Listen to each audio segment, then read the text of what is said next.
Hello বন্ধুরা, আজকে দেখাবো মিষ্টি কুমড়া বীজ বা বিচি ভর্তা। আর এটা ডায়াবেটিস রোগীদের জন্য সবচেয়ে উপকারী একটা খাবার, কারণ তারা মিষ্টি কুমড়া খেতে পারে না। এই বীজে তারা প্রোটিন এবং অনেক পরিমাণে পুষ্টিগুণ সমৃদ্ধ আছে, তা শরীরে তারা পেতে পারে। তো আমি প্রথমে শুকনো খোলায় বীজগুলোকে এভাবে ভেজে নিচ্ছি, তারপরে দিয়ে দিব আবার কালিজিরা। ঠিক এভাবে শুকনো খোলায় কালিজিরাও ভেজে নেব, তেল দিয়ে ভাজবো না। যখন চিটচিট করে ফুটবে তখনই নামিয়ে নেব। তোমরা অবশ্যই বাসায় এগুলো বানিয়ে খাবে, খুব এক মজাদার রেসিপি ভর্তা। তোমরা দেখে নাও, ঠিক এভাবে বানাবে।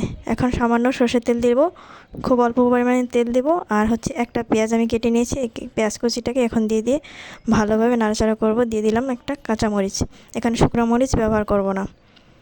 দিয়ে দিলাম একটু লবণ, আর লবণ লাগবে না, ঠিক এতটুকু লবণ হলেই হবে। এখন নামিয়ে নেব। এই পরিমাণে ভাজবো যাতে ভাজাটা বেশি না হয়। এখন আমি এটাকে পাটায় বেটে নেব। তোমরা ব্লেন্ডার মেশিনও এভাবে করে নিতে পারো। পাটা এভাবে বেটে নিলে খুব খেতে স্বাদ হয়। এখন সর্ষের তেল দিয়ে দেব উপর থেকে। কত দুর্দান্ত হয়েছে বন্ধুরা, ধন্যবাদ।